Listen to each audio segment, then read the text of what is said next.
How important is it to just shake off that flight rush?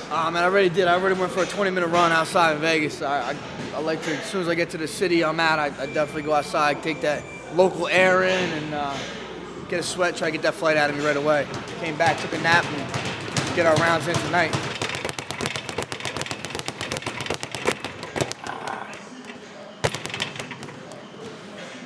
Coming back. See what you got, kid. I got one at my house, but it's not. It's looser and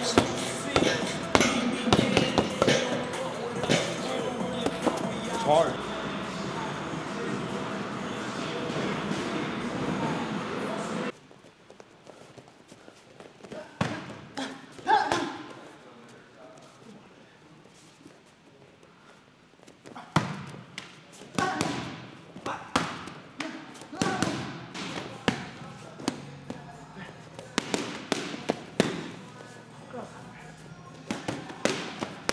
I said it, you hear it. For me, he's one of my favorite watch. Benny. That's right. Beautiful. Everything you throw is beautiful.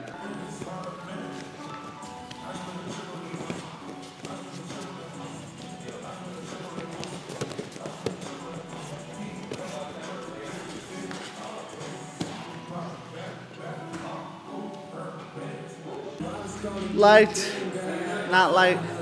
You can't tell anymore. Once you get to this point, everything's just up here. You don't think about the workout, you think about the fight. It's that simple.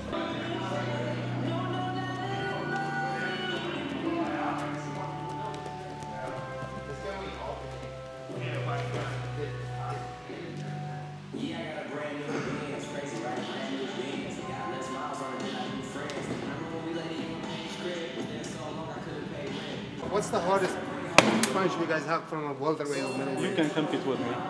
You can compete with me. Okay, go ahead. Something like that.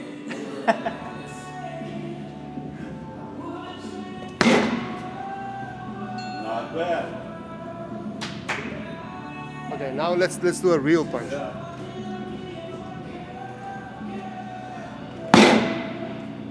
Wow.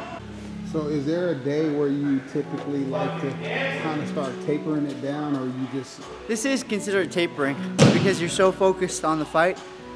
It's, you know, you can move your body at 40%, but keep your mind at 100%. So it's still draining. It's still hard, but it's not too hard on your body.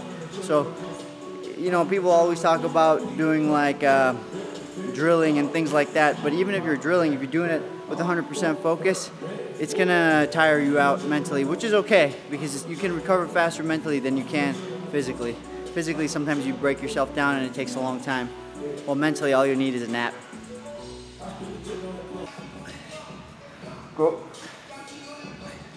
You want this?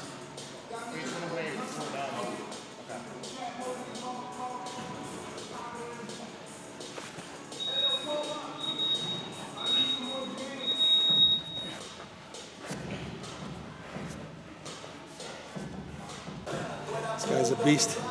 Four-time All-American, former world champ. He's the man. Right here, Lance Baum. He's the first manager I've ever been able to roll with or do anything with. That makes Ali very unique. Exactly. Jack of all trades. Reset. I can just punch it? Oh, I can just punch? All right, okay. Oh!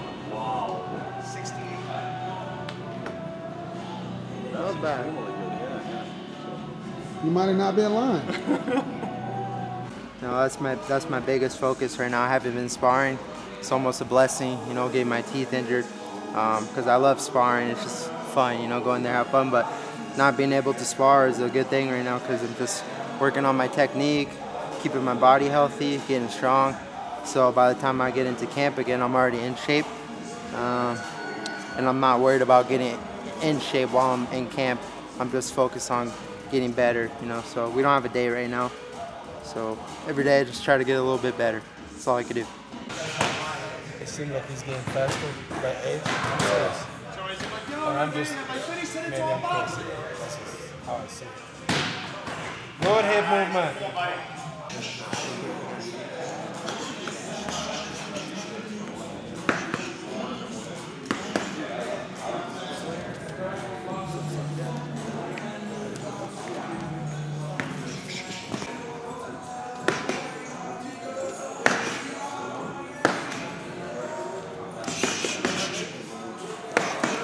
I think the biggest thing about fighters having a wrestling background is they can control whether the fight wants to stay on its feet or whether they want to get the fight to the ground.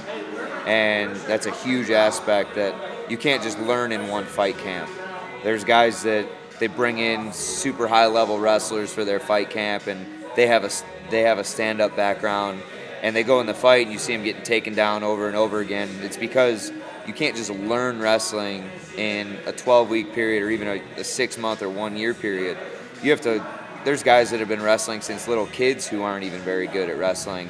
So if you have a high-level wrestler who implements his stand-up game and everything else into his wrestling, and his jiu-jitsu game is a hybrid with wrestling, there's not many people who are going to be able to stop that or defend that. So it's that's kind of the X factor, I think. And even though there's a lot of guys who are becoming more rounded mixed martial artists, the wrestling background is always going to be something that's going to be at the top of the game, because if you don't start wrestling at a young age, you're not really going to get to that elite level to be able to do whatever you want to a guy in a fight. Relax.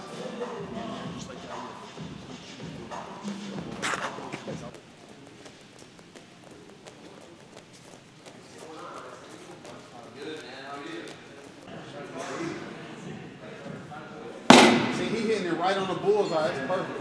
Frankie, is that a wrap for Tuesday? It's a wrap for Tuesday. I'll do a little treatment, a little stretch down and stuff like that. But it's a wrap. Go back, eat a little something. Hit the sack. You know what I'm saying? Long day. Tomorrow's gonna suck. A bunch of media, but that's what we do.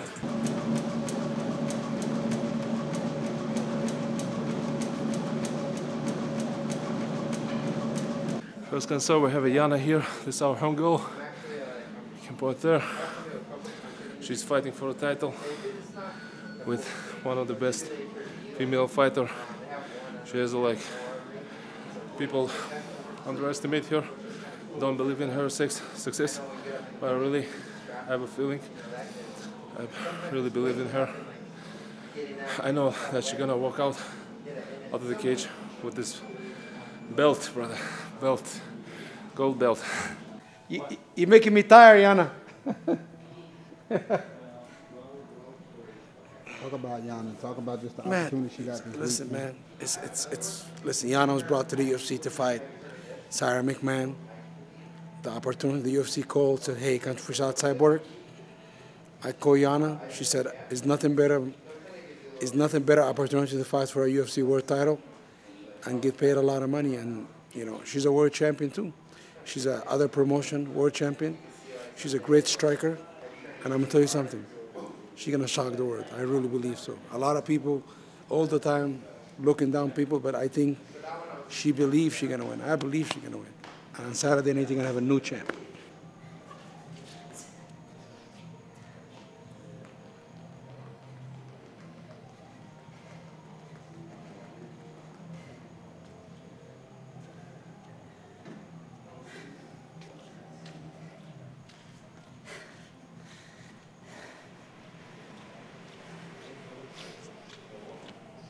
So I now travel to all the pay-per-view fights, and I bring pretty much the whole facility with me.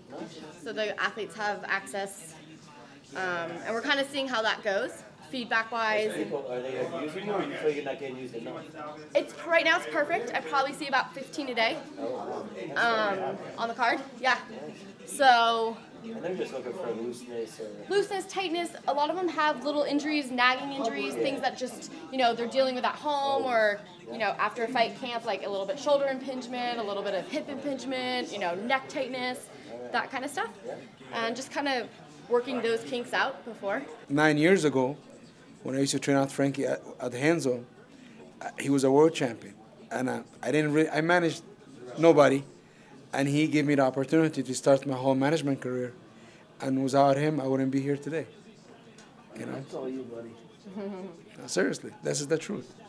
So he just got a real sentimental right now. It's the truth, man. This is people all the time. People all the time, they forget where they come from, forget who helped them.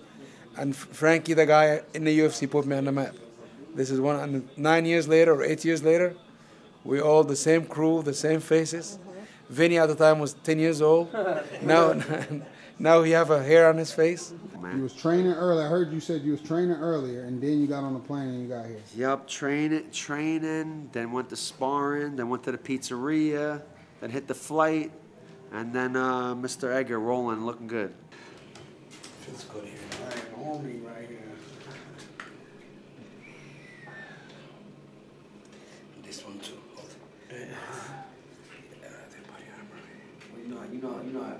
I got a water company. I'm up with a water company. You know that? You got to open a water company? No, I'm already. You know, Eat Clean Bro? He started H2 Bro. H2 Bro? H2 Bro. Yeah, it's like it's got alkaline water. This is huge business. Yeah, huge. Yeah, bro, Water business. He has 60,000 customers. Come on, guys, everybody, please. Dad, come on, guys. Smile. Come on, guys, come on. Ali, look that way, man. That's the camera right there. One more. Smile. Thank you, guys. Good luck this weekend.